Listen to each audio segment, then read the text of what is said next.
తర్వాత మార్చి 21, 1938. భాషణలు 476. ఒక క్రైస్తవ మిషనరీ డాక్టరు స్టాన్లీ జోన్స్ అన్న ఆయన, క్రైస్తవ మిషనరీ డాక్టర్ అయిన స్టాన్లీ జోన్స్ ఆయన పేరు, చూడడానికి వచ్చాడు.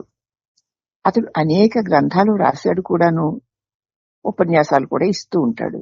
ఉత్తర భారతదేశంలో అతని ఆధీనంలో 2 ఆశ్రమాలు కూడా ఉన్నాయి ఆ క్రిస్టియన్ ఆయనకి. ఆయనతో మరొక పెద్ద ఆయన, 2 స్త్రీలు కూడా ఉన్నారు. జోన్స్ అప్పుడు భారతీయ పదములో ఆన్ ద ఇండియన్ రోడ్ అనే పుస్తకం రాయడానికి విషయాలు సేకరిస్తున్నాడు. భారతీయ పదంలో అనేటువంటి పుస్తకం రాయడానికి విషయాలు సేకరిస్తున్నాడు. అతనికి భారతీయుల మార్గాలు ఏమిటో, వారి దివ్య అనుభూతులు ఎట్టువో తెలుసుకోవాలని కోరిక. భారతీయులు ఏ మార్గంలో ప్రయాణం చేస్తున్నారు, వారికి దివ్య అనుభవాలు ఏవైనా ఉన్నాయా, ఉంటే అవి ఎలాంటివి అని తెలుసుకోవాలనుకున్నాడు. దీనికి మహర్షికి అయిన సంవాదానికి సారాంశం ఈ కింద ఇవ్వబడుతుంది.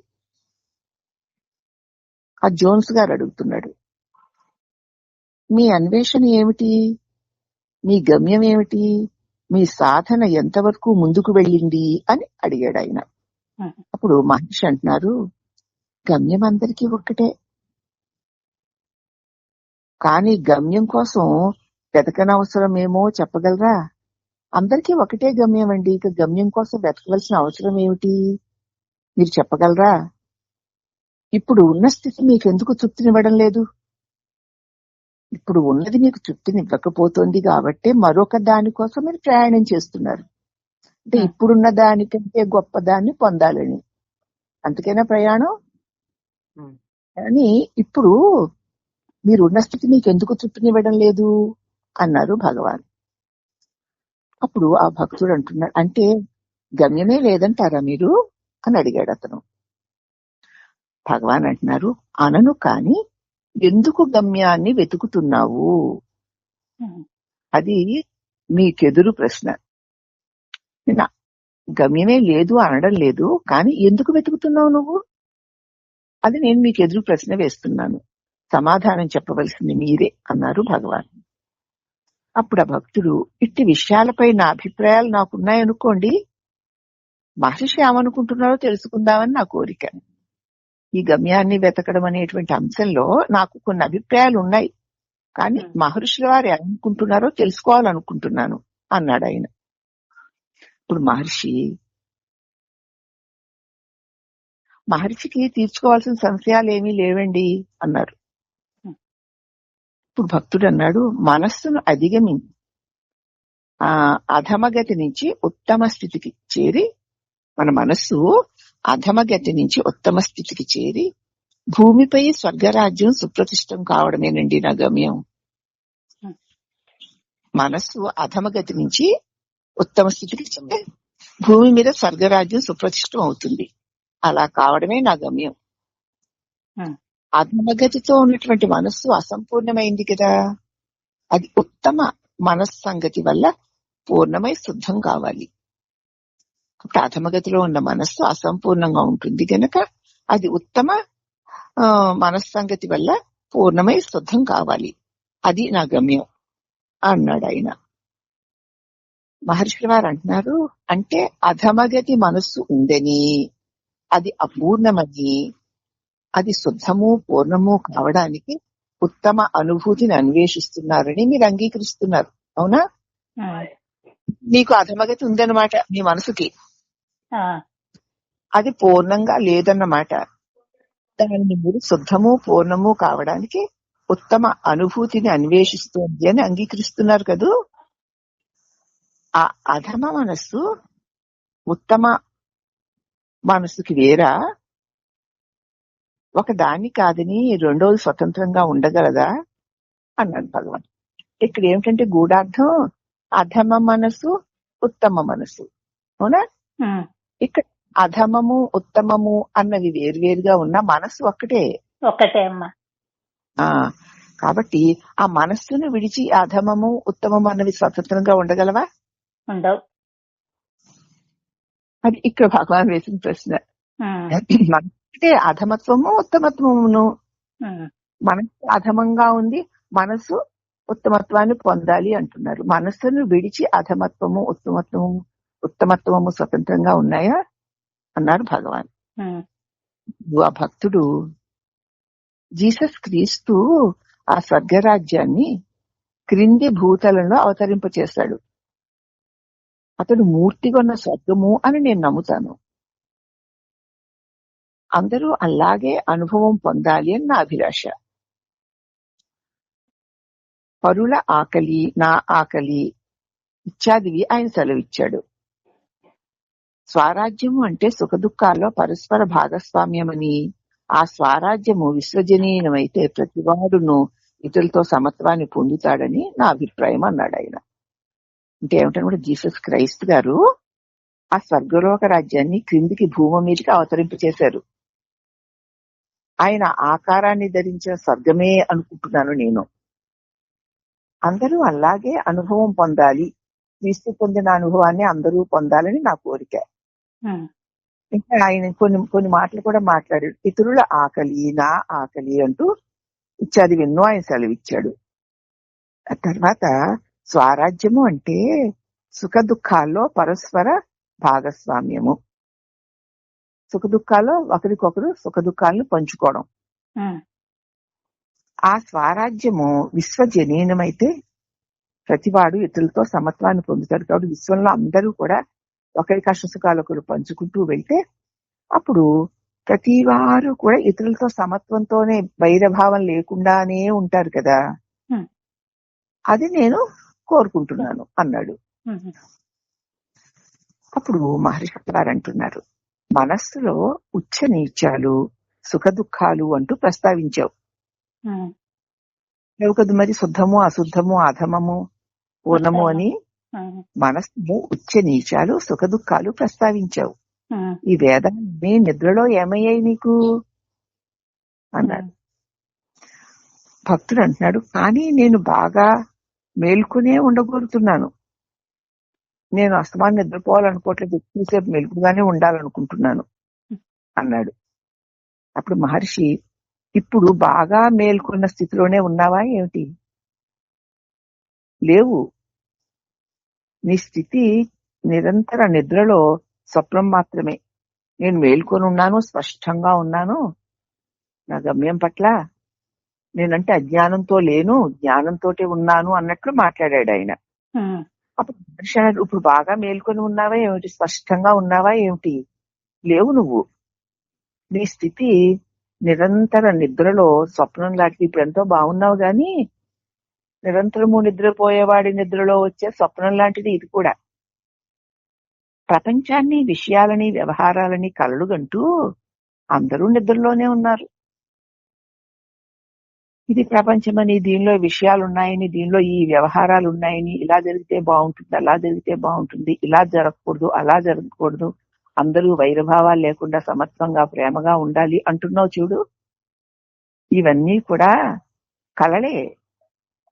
నీవు ఉన్నటువంటి అజ్ఞాన నిద్రలో కంటున్న కలలు ఇవన్నీ. నువ్వు నిజంగా మేల్కొని లేవు అన్నారు భగవాన్. అప్పుడు ఆ భక్తుడు, ఇదంతా వేదాంతం అండి, అది నాకేమీ అక్కర్లేదు. ఈ వేదాలు ఊహాకల్పితాలు కావు, నాకు ఎదురుకుండా కనపడుతున్నాయి, నేను చూస్తున్నాను. ఈ వేదాలు ఊహలు, కల్పితాలు, భావాలు ఉన్నవి కావు, అవి యథార్థాలు. అయితే మహర్షి పలికే ఆ యథార్థ జాగ్రత్త ఏమిటో, ఆ విషయంగా మహర్షి అనుభూతి ఏమో మాకు చెప్తారా? మీరు చెప్తున్నారు చూడండి, యథార్థ జాగ్రత్తని, నిజమైన మెలకువని. ఇప్పుడేమో నువ్వు అజ్ఞాన నిద్రలో ఉన్నావు, ఆ నిద్రలో కలుగుతున్నటువంటి ఈ కలలే ఈ మెలకువలు అని మీరు అన్నారు కదా. నాకేమో అది కలలుగాను అజ్ఞానంగాను లేదు, యథార్థమే, ఇదే యథార్థం. మరి ఈ భేదాలన్నీ ఊహాకల్పితాలు కావు, ఇదే యథార్థాలు. అయితే మరి మీరు అంటున్నారు కదా యథార్థ జాగ్రత్త అంటే ఏమిటో, ఆ విషయంగా మహర్షి గారి యొక్క అనుభవం ఏమిటో నేను తెలుసుకోవచ్చునా? నిజమైన మెలకు అంటే ఏంటో ఆ విషయంలో మీ అనుభవం ఏమిటి అని అడిగాడు అతను. అప్పుడు మహర్షి అంటున్నారు, జాగ్రత్త స్వప్న సుషుప్తి అవస్థల మూడిటికి అవ్వలిది యథార్థ జాగ్రత్త. నేను మీకు మీ అనుభవం ఏమిటి అంటున్నావు కదా, నిద్ర మెలకు కల ఈ మూడిటికి అవతల ఉంది నిజమైన మెలకువ అన్నారు. అంటే ఆ భక్తుడు అంటున్నాడు, నేను పూర్తిగా నిజంగా మేల్కొనే ఉన్నాను, నిద్రించడం లేదు అని నాకు చక్కగా తెలుస్తూనే ఉంది అన్నాడు అతను.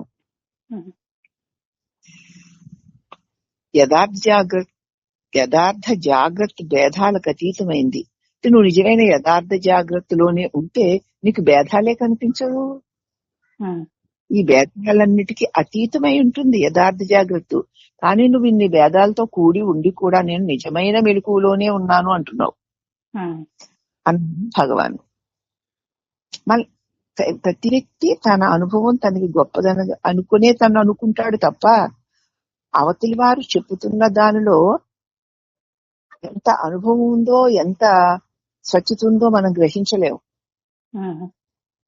నేను నిజమైన మెలకులోనే ఉన్నానంటాడు. ఈ కళలన్నీ విభేదాలన్నీ చూస్తూను నిజమైన విభేదాలన్నీ కూడా నిజమైన మెలకులో ఉండవు. నువ్వు నిజమను విభేదాలన్నీ అవన్నీ ఉంటే నిజమైన మెలకు కాదు అన్నారు భగవాన్. అప్పుడు ఆ భక్తుడు సరేలేండి, అయితే ఈ ప్రపంచ స్థితి ఏమిటి మరి? మహర్షి మామూలుగా చెప్పే మాటే, ప్రపంచం వచ్చి నేనున్నాను నా స్థితి ఇలా ఉంది అని మీతో చెప్పిందా? అప్పుడు ఆ భక్తుడు అన్నాడు, లేదు, కానీ అందరి జనులు ఆధ్యాత్మికంగా సాంఘికంగా నైతికంగా పునర్జీవనం ఎంతైనా ఆవశ్యం కదా, మాకు అటువంటి పునర్జీవనం కావాలని నాతో అంటున్నారు అన్నాడు అతను. ప్రపంచమేమి వచ్చి నాతో చెప్పలేదు, కానీ దానిలో ఉన్న జనులందరూనూ ఆధ్యాత్మికంగాను సాంఘికంగాను నైతికంగాను పునరుజ్జీవనం ఎంతైనా ఆవశ్యకమని నాతో అంటున్నారు అన్నాడు. అప్పుడు మహర్షి అన్నాడు, ప్రపంచాన్ని అందరి జనుడిని చూసేది నువ్వు కదూ, వారు నీ ఆలోచనలే. ఆ జనులంటూ ప్రత్యేకంగా లేరు, వాళ్ళు నీ ఆలోచనలే. ప్రపంచము నీకన్నా భిన్నంగా ఉండగలదా చెప్పు? నిన్ను విడిచి ప్రపంచం ఉంటుందా? నువ్వు నేనని మేల్కోకపోతే ఏది ప్రపంచం? నీ మెలకువలో తెలియబడుతున్న అనేకులందరూ కూడా ఆ ప్రపంచంలోనే ఉన్నారు. అనేకులతో కూడా ఆ ప్రపంచం నీ మెలకువలో ఉంది. నీ మెలకువే లేకపోతే దీనికి ఏదైనా ఉందా ఉనికి? లేదు. కాబట్టి ఈ ప్రపంచం నీకంటే భిన్నంగా ఉందా, ఉండగలదా అన్నాడు. అప్పుడు ఆ భక్తుడు, అందు నేను ప్రేమభావంతో ప్రవేశిస్తాను, ఈ ప్రపంచంలోకి నేను ప్రేమభావంతో ప్రవేశిస్తాను అన్నాడు. అప్పుడు మహర్షి అంటున్నారు, ఆ ప్రవేశానికి పూర్వం నీవు దానికి వేరుగా ఉంటే ప్రవేశించవచ్చు. ప్రపంచం నీలోనే ఉంది, దానిలోకి నువ్వు ప్రవేశించేదేమిటి? నాశించి ప్రపంచం బ్రతుకుతోంది, అది నీకంటే వేరుగా ఉంటే అప్పుడు దానిలోకి నువ్వు వెళ్ళొచ్చు, ప్రేమపూర్వకమైన ప్రపంచంలోకి అన్నారు. అప్పుడు ఆ భక్తుడు, దానితో ఒకటే అయినా నేను వేరుగా ఉంటాను, ప్రపంచంలో ఒక్కడినే, ప్రపంచంలో అనేకులతో పాటు నేను ఒకడినే అయినా దానికి నేను వేరుగా ఉంటాను. నేను మహర్షిని అడగడానికి వారి భాషలు వినడానికి వచ్చాను. మీరు నన్నెందుకు ప్రశ్నిస్తున్నారు? మిమ్మల్ని ప్రశ్నించడానికి, మీరు చెప్పినవి వినడానికి వచ్చాను. మీరు తిరిగి నన్ను ప్రతిదానికి ప్రశ్నిస్తున్నారేమిటి అన్నాడు.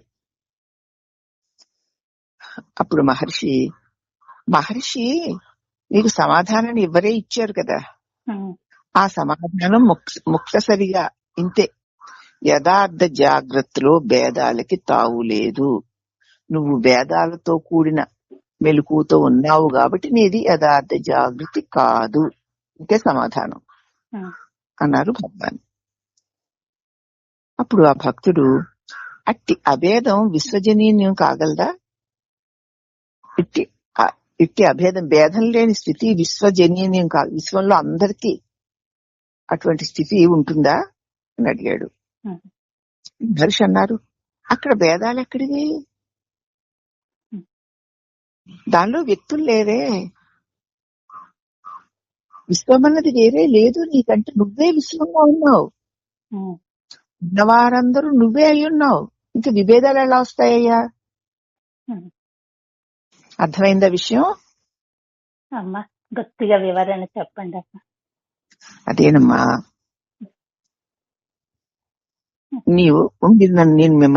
నేను ప్రశ్నలు అడిగి సమాధానాలు పొందడానికి వస్తే మీరు నన్ను ప్రశ్నిస్తున్నారు ఎందుకు అని అడిగాడు. అయితే మహర్షి మీకు సమాధానం ఇవ్వనే ఇచ్చారు. ఆ సమాధానం సరిగా 3 ముక్కల్లో చెప్పాలంటే ఇంతే. యథార్థ జాగ్రత్తలో భేదాలకు తావులేను. నిజమైన మెలకులో ఉంటే నీకు భేదం అన్నదే ఉండదు. అట్టి భేదాలు లేని స్థితి విశ్వజనీయం కాగలదా? అటువంటి భేదాలు లేని స్థితి విశ్వంలో అందరికీ కలుగుతుందా అని అడిగాడు. అప్పుడు మహర్షులు వారు అన్నారు, అసలు అక్కడ భేదం ఎక్కడుంది? దానిలో వ్యక్తులే లేరు. ఎందుకంటే అంతా నీవే అయి ఉన్నావు. అక్కడ నిన్నునే ఉంది విశ్వము. ఈ విశ్వంలో ఉన్న వారందరూ నీలోనే ఉన్నారు. నువ్వే అందరుగా. నీకు భేదం ఏది? అర్థమైందమ్మా. అయితే మీరు అలాంటి గమ్యాన్ని అందుకున్నారా అని అడిగాడు అతను. మహర్షి అన్నారు, గమ్యము ఆత్మకు అభిన్నం. ఆత్మే గమ్యం, నేనే గమ్యం. నన్ను విడిచి గమ్యం ఎక్కడున్నది? దానిని కొత్తగా పొందవలసింది కాదు. అట్లు పొందేదే అయితే అది స్థిరము శాశ్వతము అవ్వదు కదా. ఇంతకు ముందు లేనిది ఈవేళ వచ్చిందంటే అది స్థిరంగా ఉంటుందా? ఉండదు కదా. కొత్తగా కనపడేది కనపడకుండా పోతుంది. ఇప్పుడు కనపడింది కొన్నాళ్ళకి కనపడకుండా పోతుంది. గమ్యములోనిది నిత్యము అయి ఉండాలి. అది నీలోనే నువ్వు కనుక్కోవాలి. నిత్యము శాశ్వతము అయినటువంటి దానిని నీలో నువ్వే కనుక్కోవాలి. ఏదైనా నీలో ఉన్నదే. ఎంత తెలియబడుతున్నా, ఎందరున్నా, ఎన్ని వ్యతిరేకతలు ఉన్నట్లు కనపడుతున్నా అదంతా నిన్ను విడిచి లేదు.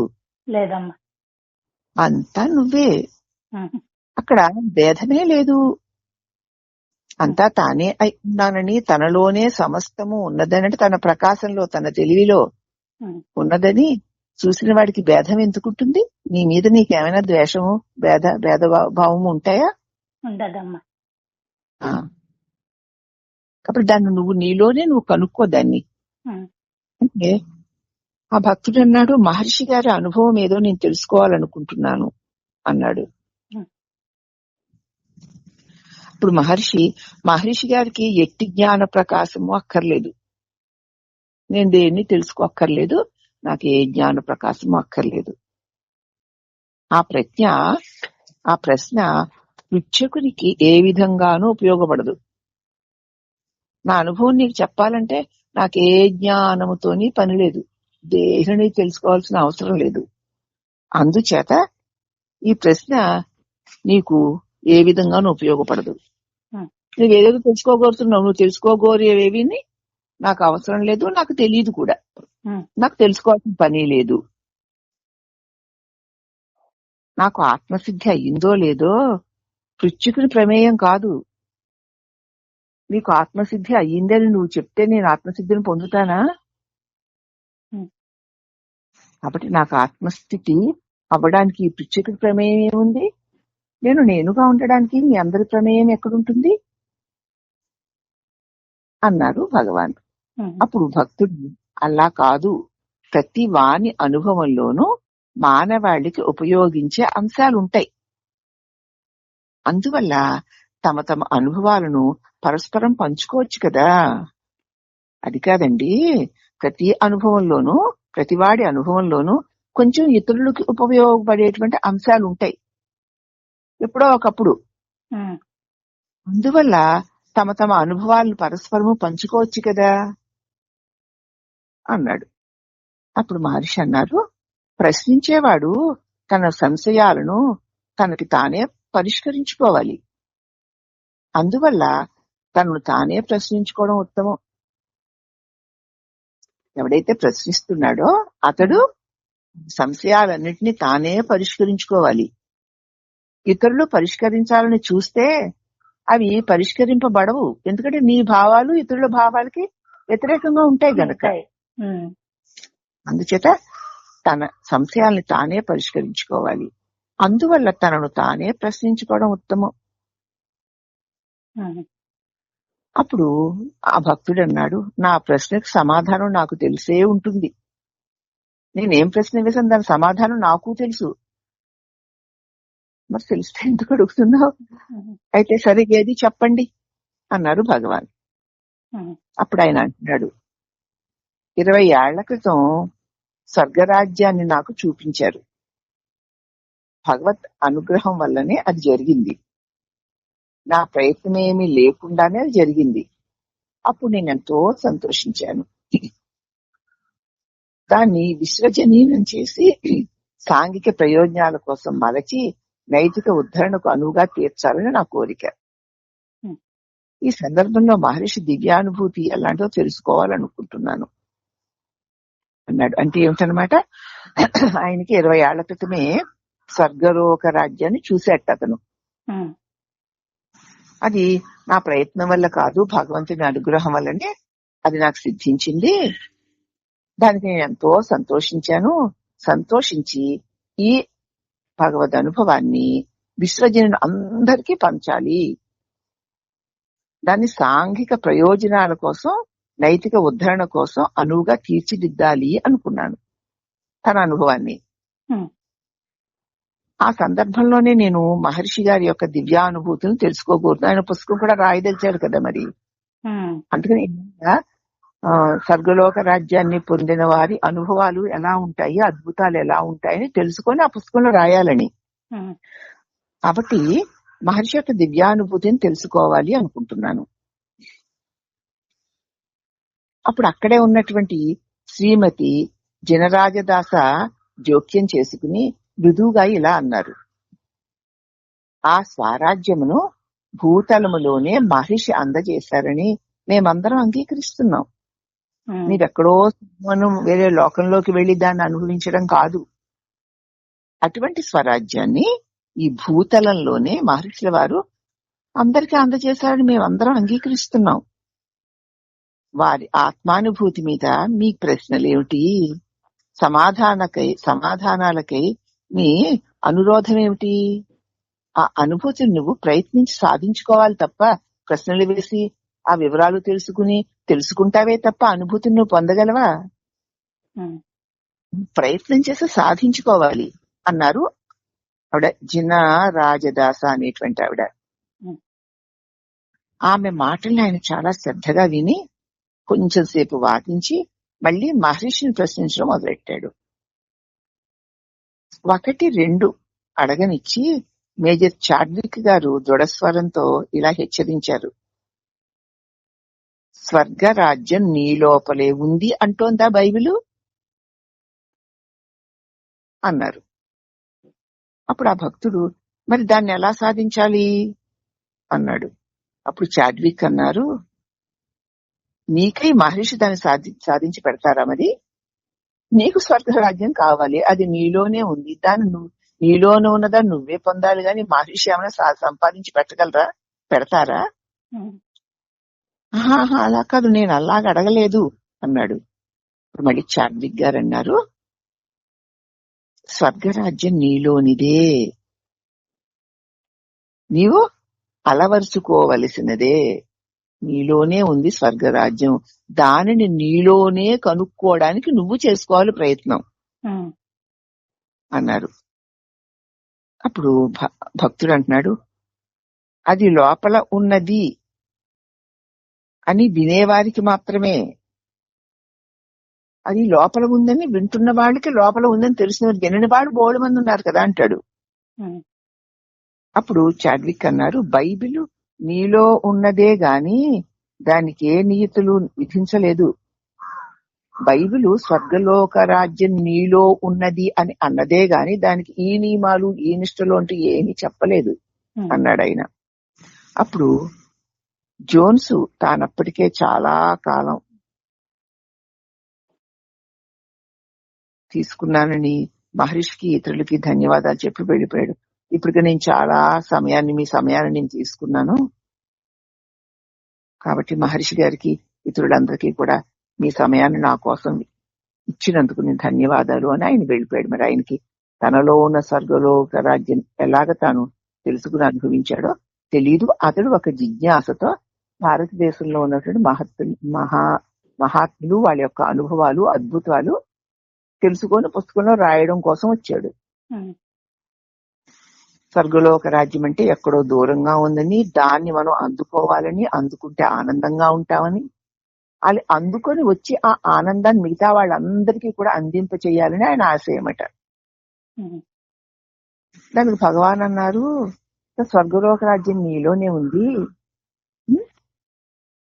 దాన్ని అందరికీ అందింప చేయడానికి అందరూ నీలోనే ఉన్నారు, విశ్వం కూడా నీలోనే ఉంది, నీలోనే ఉన్న విశ్వము దానిలో ఉన్న అందరూ కలిపి నువ్వే.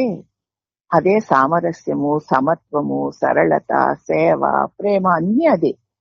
నువ్వు గనక అటువంటి దృక్పథంతో గనక నువ్వు చూడగలిగితే ప్రత్యేకించే ప్రయత్నాలేమీ చెయ్యక్కర్లేదు. అంతా నాయందే నాతోనే తెలియబడుతూ నాలోనే ఉన్నాయి, అన్ని నన్ను విడిచి లేవు, అన్ని నేనే అయి ఉన్నాను అని నీవు విశ్వజనీనమైన సత్యంగా నిన్ను నువ్వు తెలుసుకోగలిగితే ఇక నీకంటే ఇతరం ఏది ఉండదు. కాబట్టి ప్రత్యేకించి నువ్వు ఏ సేవ ఎవరికి చేసినా అది నీకు చేసుకున్నట్లే అవుతుంది అనేటువంటి సందేశం మరి నాకు స్ఫురించిందమ్మా. దాన్ని నేను పంచుకుంటున్నాను. కాబట్టి నిన్ను నువ్వు చూసుకో, ఏదైనా నిన్ను విడిచి లేదు. అది మంచిదా చెడ్డదా, తప్ప ఒప్ప, పాపమా పుణ్యమా అన్ని నీలోనే నీ భావాలకు అనుగుణంగా అలా కనిపిస్తూ ఉంటాయి.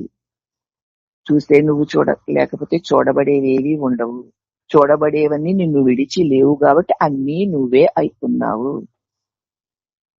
అని తెలుసుకుని ఉంటే దేని పట్ల విరోధమే ఉండదు. నీ మీద నీకేమైనా విరోధం ఉంటుందా? ఉండదమ్మా. అటువంటి స్థితిని సాధించినప్పుడు విశ్వమంతా తానుగా, తానే విశ్వంగా, తన్ను విడిచి ఏదీ లేని ఏకైక సత్యమే తానుగా ఉన్నటువంటి స్వస్థితిని పొందినవాడు హాయిగా సుఖంగా స్వస్థితిలో సుస్థితుడే ఉండే ఆనందమే స్వరూపంగా ఉంటాడు అనేటువంటి సందేశం ఈ సంఘటనలో, ఈ ప్రశ్నల్లో మనకు అందుతోంది. కాబట్టి దాన్ని మనం కూడా బాగా పరిశీలించుకోవాలి. ఎవరి మట్టుకు వాళ్ళే లోపాలు దోషాలు అన్నవి ఇతరులలో ఉన్నాయి అనుకుంటున్నారు, కానీ ఆ ఇతరులు కూడా నాలోనే ఉన్నారు అని తెలుసుకున్నప్పుడు ఏ దోషాలు కనిపించవు. హరి ఓం నమః.